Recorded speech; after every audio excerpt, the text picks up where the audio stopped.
आज मैंने चावल के आटे से ढेर सारे रंग बिरंगे पापड़ बनाए हैं या फिर इसे चरौड़ी भी बोल सकते हैं। ये डिज़ाइन वाला है जिसे मैंने बिना मशीन के बिना सांचा के बनाया है। बहुत ही इजी तरीका है और अगर आपने इस होली इसे नहीं बनाया ना तो पछताएंगे ज़रूर, क्योंकि ये बच्चे को बहुत ज़्यादा पसंद आती है। तो सबसे पहले यहाँ पे मैंने ले लिया है चावल का पिसा हुआ आटा। इसे हम एक बड़े से कढ़ाई में डालेंगे या फिर किसी भी बर्तन में आप बना सकते हैं। तो मैंने 2 कटोरी चावल का आटा लिया है जिसे मैंने डायरेक्ट कढ़ाई में डाला है और इसमें हम डालेंगे उसी कटोरी से 4 कटोरी के करीब पानी। पानी और भी ज़्यादा लगेगा जिसे मैं बाद में डालूँगी। और इसे मैंने 4 कटोरी डालने के बाद अच्छे से मिक्स कर लिया है, ताकि ये अच्छे से मिक्स हो जाए चावल और पानी आपस में। बिल्कुल भी इसमें लम्स नहीं रहना चाहिए। मैंने इसे हाथों से ही अच्छे से मिक्स कर लिया है। और ये जो चावल के पापड़ होते हैं ना, ये मैंने बिना मशीन के बनाया है। फिर भी आप यकीन नहीं करेंगे कि ये बिना मशीन का है, या फिर जिसे भी आप खाने के लिए देंगे ना वो यकीन नहीं कर पाएगा इसे आपने बिना मशीन के बनाया है। बहुत ही हल्की फुल्की लगती है खाने में, बच्चे को खास करके बहुत पसंद आती है। इस होली इसे ज़रूर ट्राई कीजिएगा, सभी को, मेहमानों को भी बहुत ज़्यादा पसंद आएगी। अब मैंने चूल्हा जला लिया है, इसके ऊपर डाल दिया है कढ़ाई को और कढ़ाई को हमें अच्छे से इस पे डाल देना है। उसके बाद मैंने इसे लगातार चलाया है। वैसे वैसे अभी रुकना नहीं है, नहीं तो इसमें लम्स पड़ जाती है। मैंने लगातार छलनी से ना इसे चलाते रहा है, लगातार, बिल्कुल भी नहीं रुकना है। और धीरे धीरे ना ये खुद के खुद गाढ़ा होती जाएगी। और उसके बाद मैंने फिर से इसमें 2-3 बाटी के करीब पानी डाला है। इससे क्या होगा ना कि जितने भी इसमें लम्स होंगे ना वो निकल जाएंगे। और इसे अच्छे से ना मिक्स करते जाएंगे जब तक इसका जो लम्स है ना वो ना ख़त्म हो जाए, और जब तक ये अच्छे से ना चिपचिपा डो की तरह, हलवा की तरह ना बन जाए। अब ये अच्छे से बन चुका है, मैंने इसे अच्छे से चलाया है और इसमें बिल्कुल भी अभी लम्स नहीं है। तो अभी भी ये बन करके तैयार है। बिल्कुल हलवा जैसा हम बनाते हैं ना सूखा, वैसा ही इसका डो होना चाहिए, थोड़ा सा चिपचिपा। इससे गीला अगर आप बनाएंगे ना तो ये बनेगा नहीं। अब मैंने इसे तीनों बर्तन में निकाल लिया है, क्योंकि मैंने इसे 3 कलर में बनाया है तो मैंने इसे तीनों बर्तन में ट्रांसफ़र कर लिया है। हल्की हल्की ये ठंडी भी हो जाती है तो फिर बनाने में आसानी होती है। तो मैंने तीनों बराबर कर लिया है, एक ही साइज़ का, मतलब कि तीनों में बराबर बराबर से निकाल लिया है। इसके बाद हम तीनों कलर डालेंगे तीनों में।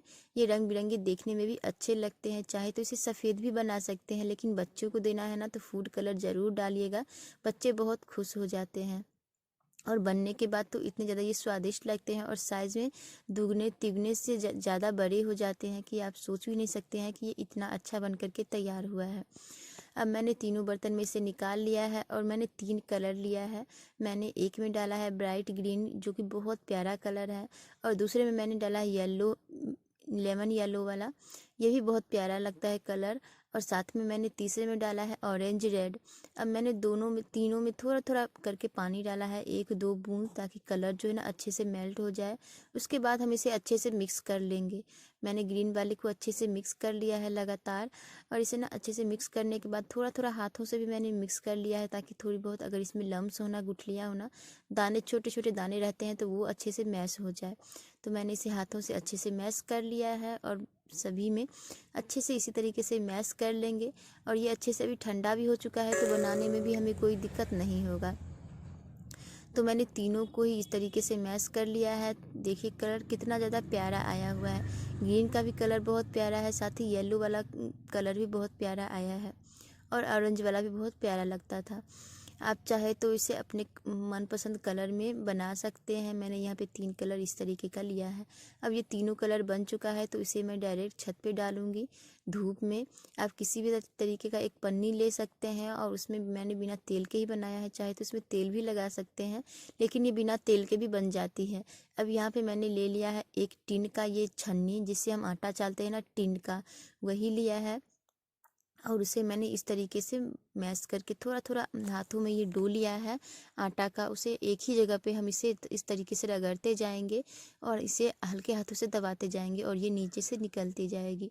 बस एक ही जगह पे हमें इस तरीके से घुमा घुमा करके इसे डालना है। और सारे के सारे मैंने इसी तरीके से बना लिया है। और ये जो डिज़ाइन होता है ना, ये टिन के छन्नी में ही बनती है। जो टिन की छन्नी होती है ना, पहले के ज़माने में ज़्यादा रहती थी। उसी छन्नी से मेरे पास ये टूटी हुई बची हुई थी, तो मैंने इसी से बनाया है डिज़ाइन। अब मैंने सारे ग्रीन वाले ये डिज़ाइन बना लिए हैं फ्लावर्स की तरह। उसके बाद मैंने ये पीले वाले और ऑरेंज वाले दोनों ही बना करके तैयार कर लिए हैं। अब इसे हमें एक दिन पहले धूप लगाना है। पूरे शाम को मैंने इसे चेक किया था तो ये शाम के टाइम ना इस तरीके से सूख चुकी थी। अंदर से थोड़ी बहुत कच्ची थी, जिसे हमें अच्छे से पलटा लेना है। और आप देख सकते हैं छूते ही ये कैसे निकल रहा है ईजिली। तो हमें इसे उल्टा साइड भी दोनों तीनों दिन ही अच्छे से इसे सुखाना है। तो मैंने इसे इस बड़े से सूप में निकाल लिया है और इसे हम रखेंगे अगले दिन धूप में, और अगले दिन के अगले दिन भी रखेंगे धूप में। वैसे ये 2 दिन में सूख जाती है, लेकिन इसे अब आप स्टोर करेंगे ना तो और भी ज़्यादा ये टिकेगा। अब यहाँ पे मैं दिखा रही हूँ 3 दिन धूप लगाने के बाद, सॉरी मैंने 2 दिन धूप लगाया था और उसके बाद मैं इसे फिर से धूप लगाऊंगी। लेकिन मैंने सोचा चलो फ्राई करके देखते हैं, सूख चुका था, लेकिन स्टोर करूंगी ना तो मैं इसे और भी धूप लगाऊंगी। अब इसे हमें गर्म तेल में फ्राई करना है। तेल अच्छा गर्म होना चाहिए, धुआं निकलना चाहिए, तभी ये अच्छे से फूलती है। और आप देख सकते हैं साइज़ में ये 3 गुना फूला है। बहुत ही बढ़िया लग रहा है देखने में भी, एकदम बड़े बड़े। बच्चे तो देखकर ही इसे खुश हो जाएंगे और ये एकदम क्रिस्पी मुंह में जाते ही घुल जाएगी। वीडियो को प्लीज़ लाइक कीजिएगा, सब्सक्राइब